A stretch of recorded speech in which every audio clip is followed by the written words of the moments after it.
Good morning, everyone. Good morning. Good morning. And welcome to the Center for Spiritual Living Fullerton. And join me in stating our purpose statement. We are a loving spiritual community, empowering all to live healthy and successful lives through practicing the principles of science of mind. Again, my name is Tomoko Rosas, and I'm a practitioner at this beautiful community. And this morning I do have some announcements. Yay! Let's see. Number one is that we're able to open up to the public 25% of capacity starting next Sunday. Yay! Thank you. And so we'll be offering meditation at 10:30, and then the service will start at 11. As usual. And we do have a virtual community restaurant fundraiser coming up, which is going to be on Wednesday, the 24th of February with Panda Express. So I'll be sending out the links to the codes and all of that on our Wednesday email. So look for that, and if we don't have your email or you are not getting our email, please call us and let me know or let Sally know. And let's see what else is coming up. We do have some workshop that's coming up in March, so look forward to that information going out as well on the Wednesday email. Now join me in prayer.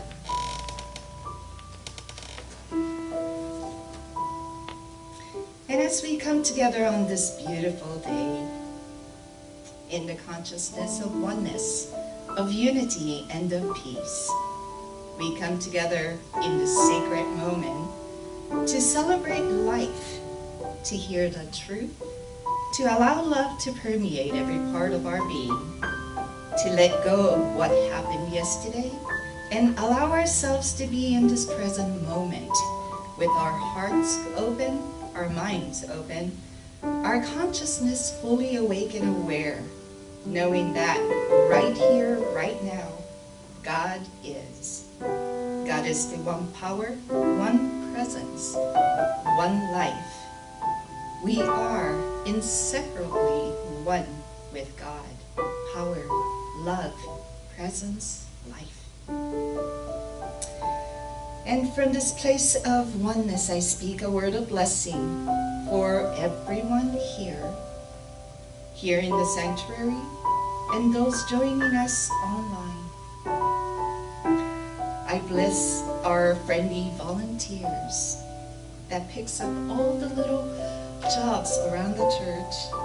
I bless Tommy and Michael and Georgine today for their beautiful music.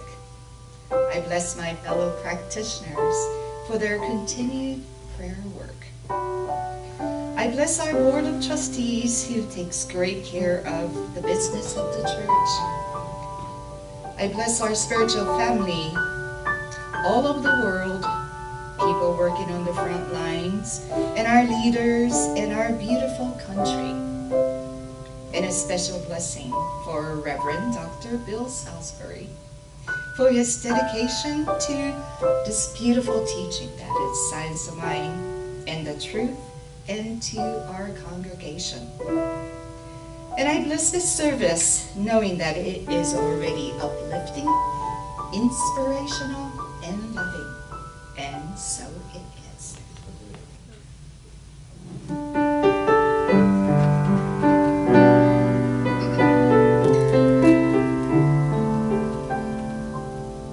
Need to be still and let God love me. I need to be still and let God love me. When this old world starts to push and shove me, I need to be still. Let God love me.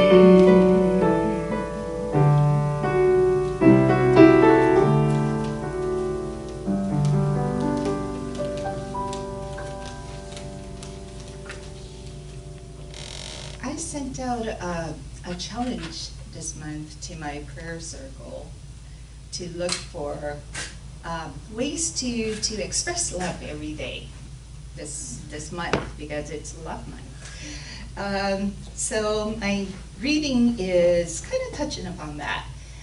So this is from The Practice of Random Acts of Kindness: Bring More Peace, Love, and Compassion into the World by Will Glennon and the editors of this book. And this piece is called Believe in the Power of Loving Kindness. He starts with a quote from the botanist Luther Burbank. The secret of improved plant breeding, apart from scientific knowledge, is love. While I was conducting experiments to make spineless cacti, I often talked to the plants. You have nothing to fear. I would tell them, you don't need your defensive thorns. I will protect you. Gradually, the useful plant of the desert emerged in a thornless variety.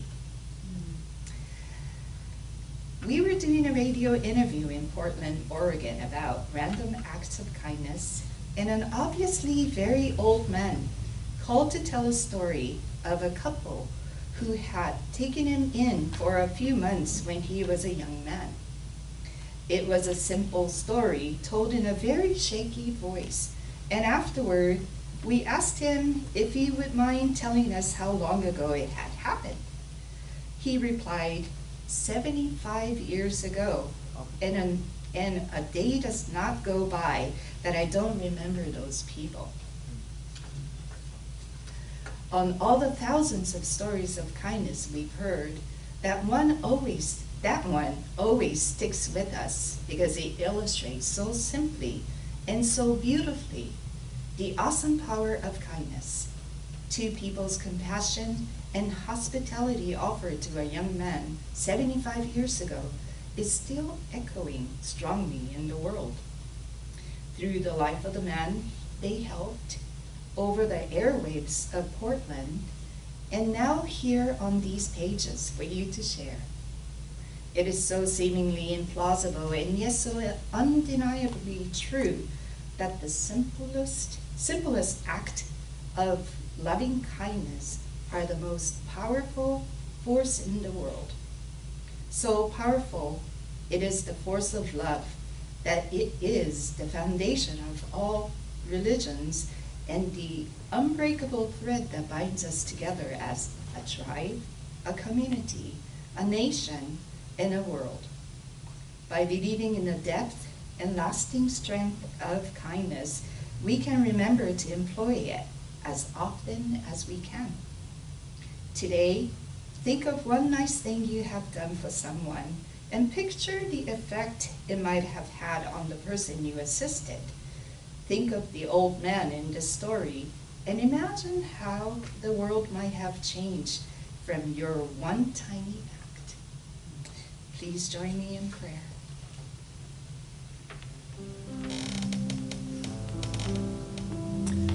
Let us take a deep breath together and follow it within. Rest at the seat of your heart for a moment and become aware of the melding of your breath with the beating of your heart. Become conscious of the life force that animates your being, and know that that is God. It is within us, surrounds us, and expresses through us as beauty, peace, compassion, loving kindness. We are one and inseparable from God, as our breath is inseparable from our bodies. This is simply the truth of who we are. And from this place of truth, I speak my word for all of us here and all of us joining us online. And I know that all is love and love is all. And today and always I am filled with the goodness of life, love and light flowing in and through me. Today I let my love light shine forth into my world of thought and action, and I feel a deep sense of unity with everyone and with everything. I give thanks for the radiance of spirit within me. This is the truth of who I am, and I am so grateful. This I affirm, this I accept for all of us. For this and so much more, I simply say thank you, God, and let it be. And so it is.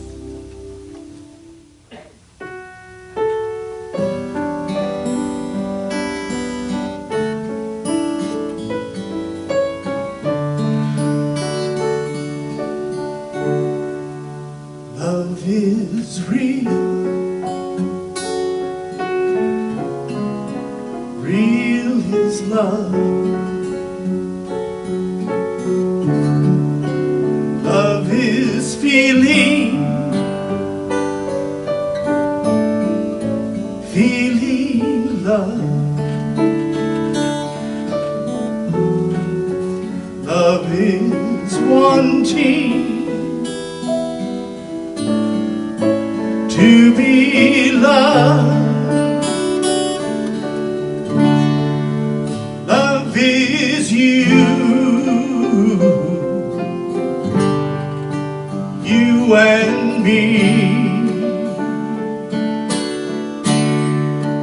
Love is knowing we can be. Love is free. Free is love. Love is living. Living love. Love is needing to be loved.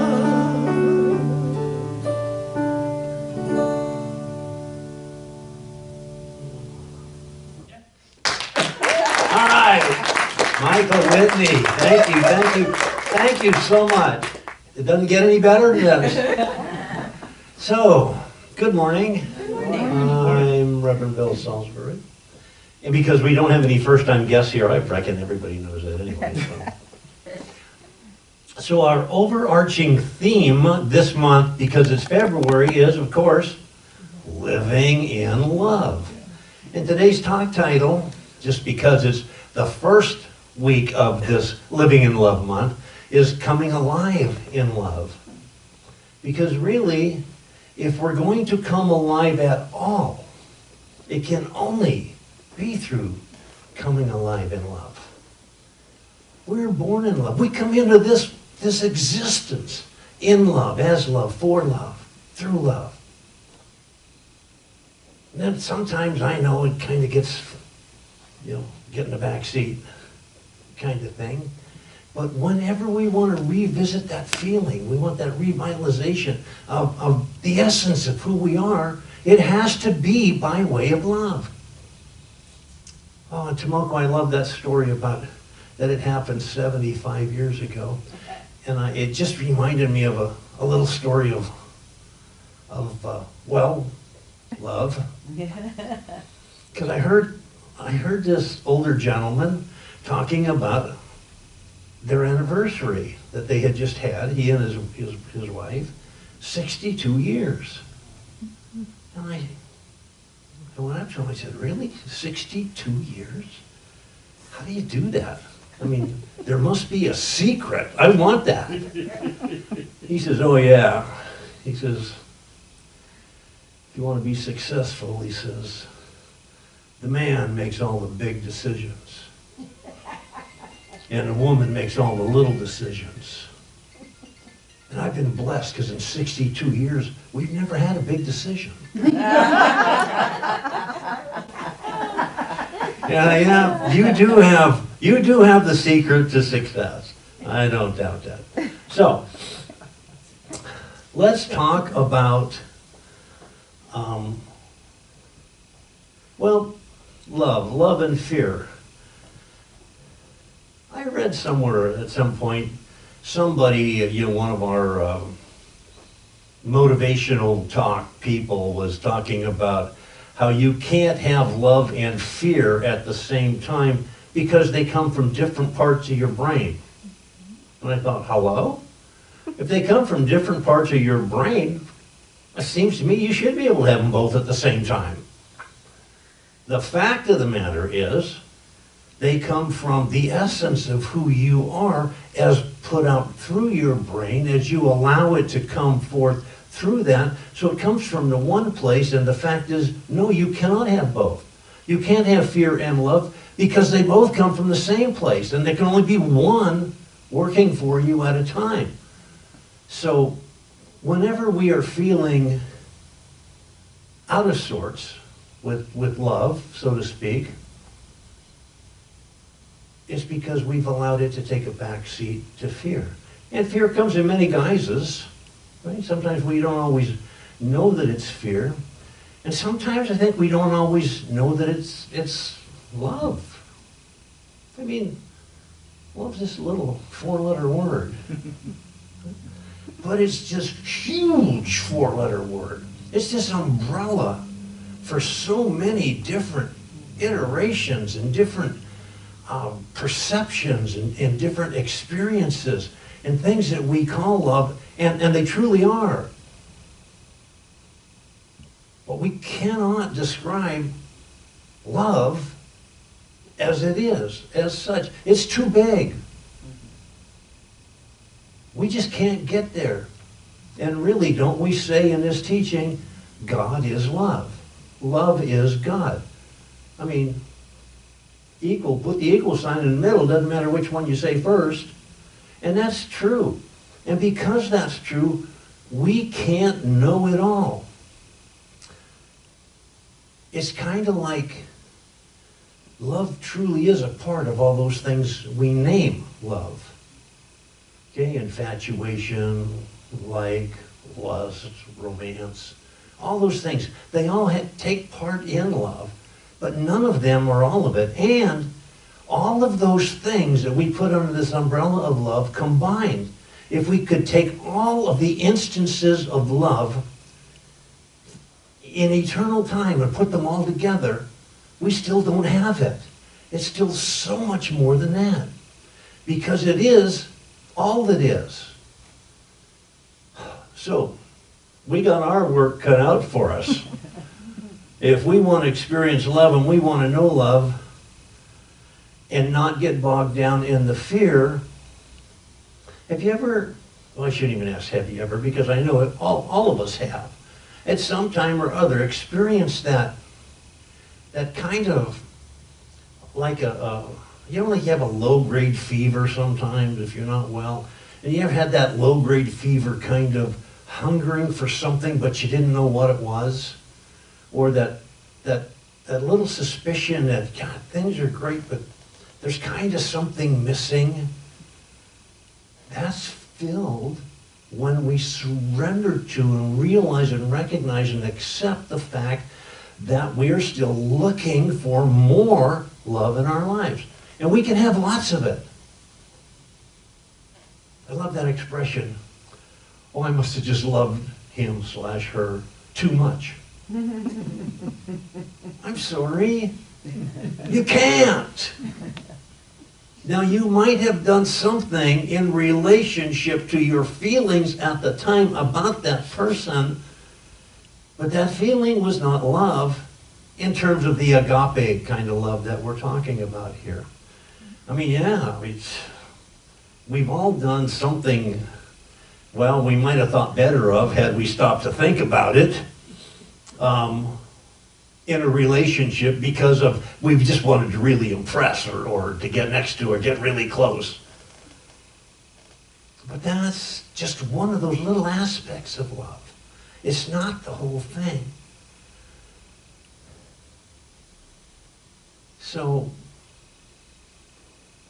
I think if we really put our minds to it if we really sat down and put everything else aside and just closed out every other thought in the world, we'd understand that this thing we call love is really always underneath that bottom at the basis for everything.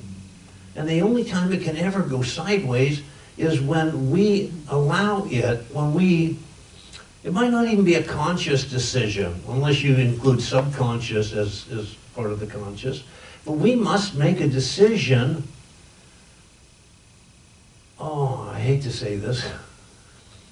If we're not experiencing love, it's because we have somewhere along the line made a decision, consciously or subconsciously, to not experience it. Because that is what we are and who we are, and it's always all around us. And sometimes we just don't see it. You ever been there? Where you just don't see something? But love is the why of life. Do you ever wonder, why am I here? Hello? That's an easy one to answer.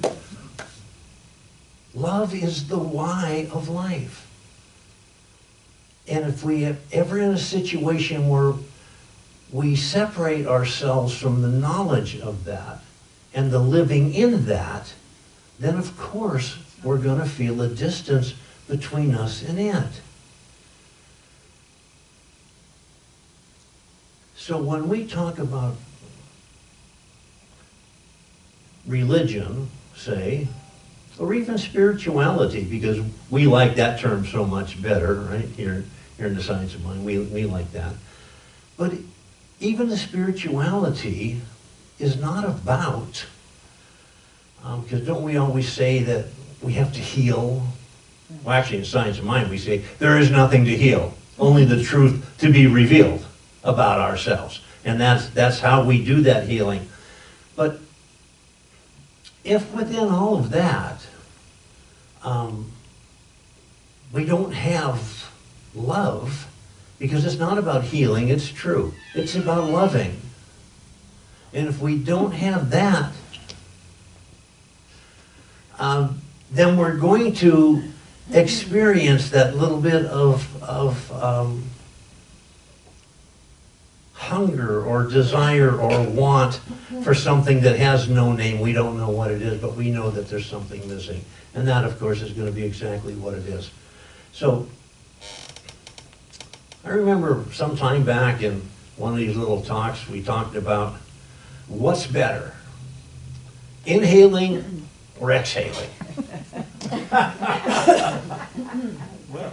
I just, these strange thoughts just come floating through the atmosphere to me. But that, to me, that's like asking the same thing. What's better? Receiving love, inhaling, or giving love, exhaling. And just like the breath, they can't be separated. They can't be separated. We can't do one without the other. Try to inhale and not exhale. I just dare you. And so sometimes when we feel closed off from our source, from ourself, from that central part of us that makes us who we are, when we feel distanced from that, it's because we're letting down on either the inhaling or the exhaling, letting down on either the receiving or the giving. I don't even know what happens to us as humans when we have this difficulty receiving love.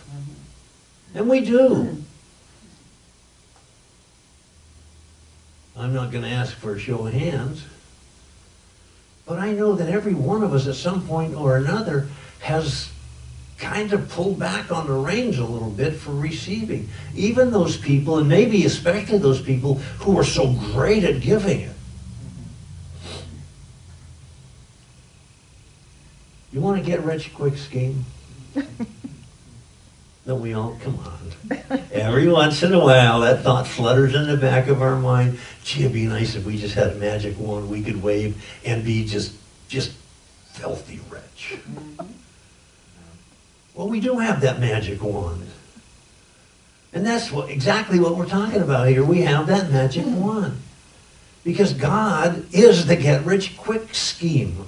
Not just quick, but for an extended period. That richness is sustainable. It's sustainable by us, through us, for us, every time we put our thought processes on that. That's the magic wand. Remembering there's no difference. God is love. It's equal. When I was a kid, they had, remember these things called baseball cards? And then they had them, I think, for basketball and for all the sports eventually. And then they had them, I think, for like movie stars or something. And then they had this one collection of them that were the wonders of the world. Remember, we used to talk about the 7 wonders of the world. Yeah. Well, and I don't remember all of them, but there's like the Leaning Tower of Pisa, I think, and the Great Wall of China, the Taj Mahal, yeah. So, but these weren't wonders. These were marvelous feats of architecture. These were marvelous displays of that creativity of God coming down through somebody and expressing out into the world by their hands. But they weren't wonders. And I think 1 or 2 of them might have been like the Grand Canyon or something. And these are marvels also. They're wonderful geographical things that happen to us, or archaeological, whatever that word is, I don't know. But they're not really wonders. I mean, if I had to list the wonders of the world, it would be kind of like, well, here's a wonder. I can see you. I can hear you. I can touch you. And for the whole rest of the world, I mean, we've got these 5 senses that we always talk about not getting hung up on. And it's true, we don't want to get hung up on them, but still, aren't they wondrous? They allow us to experience everything that's been offered here for humankind. Those are wonders. We didn't make them. They weren't just an accidental fault of how the world formed when the planet cooled. These are wonders delivered to us, wrapped up in that gift of God that is the love that we're talking about. Wow. And I think that we can probably think of some more if we get around to it. Like, that love itself is a wonder, isn't it? Where do these things come from that are so great that we have nothing to do about creating them? All we have to do is sit back and, give me some more. All we have to do is receive. All we have to do is recognize that these things are available to us, and all we have to do is understand the reason they're available is because there's that one power, there's that one presence, there's that one creator of all things, there's that one provider, that one life-giving, life-sustaining intelligence that has made us and then offered this stuff to us. In fact, it wasn't even that way. We weren't made and then offered. It all came in the same package. We just started busting open that package, and there it was, us and it. And it's inseparable. We're inseparable. Once we tune into that, are you ever still amazed? I am. I turn on a radio, sound comes through. There's nothing there. There's a little box back. You don't even need a little box anymore. You have a little thing you stick in your ear. And there's sound, or you turn on a TV set, and there's pictures that come in. Where does that stuff come from? So when we think about how that, coming out of seemingly nowhere, manifesting in our lives, how can we have any question at all? How can we not know and have even wonder where this love of God comes from and how it gets to us? Because it doesn't come and it doesn't get to us. It's already here. There's nowhere where it is not. there's no one who it is not. There's no circumstance where this is not involved. Oh, sure. Sometimes we say, well, I'm having trouble seeing the God right here. Yeah. But that's 100% correct. I'm having the trouble seeing it. It's not that it isn't there. It's not that it isn't going to manifest. And somewhere down the road, I'm not going to look back and say, oh, there it was. Why didn't I see it? Well, we didn't see it because we're human. And when we're in that emotional, sometimes we think love is that, right? Emotion. And that is part of it. But when we're in that emotional state and love has taken a back seat to that other powerful drug, fear, it's easy to see why we don't see at that time. It's only after we can get our mind cleared of the muddle that that goodness can rise up to the surface where we can see it. You know, Thich Nhat Hanh tells this story. When he was a child, he was walking past a water container, pot, vase, whatever you call it. And he could see down at the bottom, it was full of water, but down at the bottom was this really beautiful, colorful leaf. Well, who wouldn't want that? But he reaches his arm and he can't quite get down to the bottom of it. He can't get it.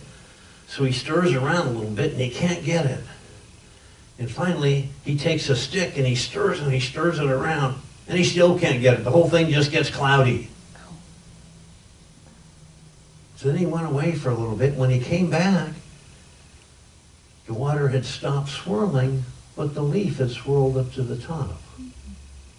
And it was just easy then to reach in and pick it out and enjoy the beauty of that leaf. Sound familiar? Can't that happen to us? Because while we're still stirring, trying to reach that beauty, that item, that object, it's not going to happen.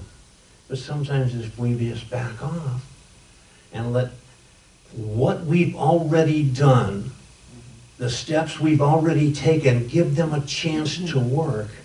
And isn't love like that? How long does it take love to work?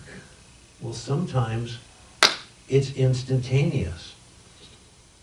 It's sometimes you could be in contact with somebody that, you know, you've just been at odds with, and you can change your mental position. How many of us does it take to make a change? Just me. And I'm the only one who can make a change. But if I make a change and I say to that person, you know what? I understand what you're saying. And you come at that situation with love, does it not change? And sometimes it changes just like that. Other times it's like the water in that vase, and it just has to work a little bit.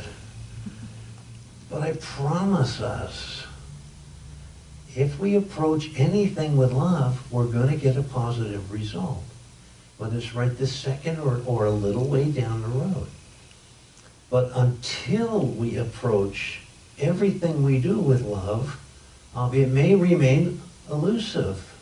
It may seem like it's not even going to get here. But I tell you, it will. So with that in mind, let's just take this whole love thing into prayer. Let's just know that there is one power and one presence. And this is the power and presence of love. We call it love, we call it light, we call it spirit, we call it God. Doesn't matter what we call it. The fact of the matter is, it's this for which we live. And it's this within which we live and move and have our being. And it's this that will make this world work for everybody. I know that coming from the heart will always win out over coming from the head. And I know that when we lead with the heart, when we extend that olive branch of peace and love to any seeming adversary, that it will work, it will come to the top, that love will always win out. Knowing this is the case is with great thanks and grateful heart, I just say, thank you, God. Thank you that this is so, and thank you for the awareness that it is so. And I just release this word into that law of God, that law that knows only to say yes to my demands. I let it go, I let it be. And together we say, so it is.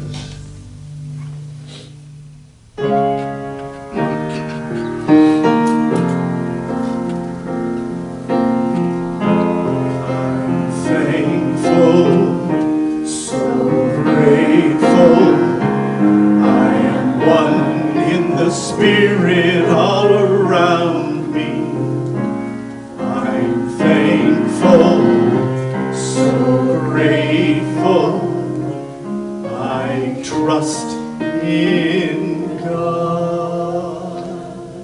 So this is that time where we have an opportunity to give back. As the ushers come forward, I just invite you to take your gift, your tithe, your offering, hold it close to your heart, and read the prosperity affirmation with me. I live in a universe of abundance. As I freely and joyfully give, I join the divine flow. All that I share with life returns to me multiplied abundantly. And so it is.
Together.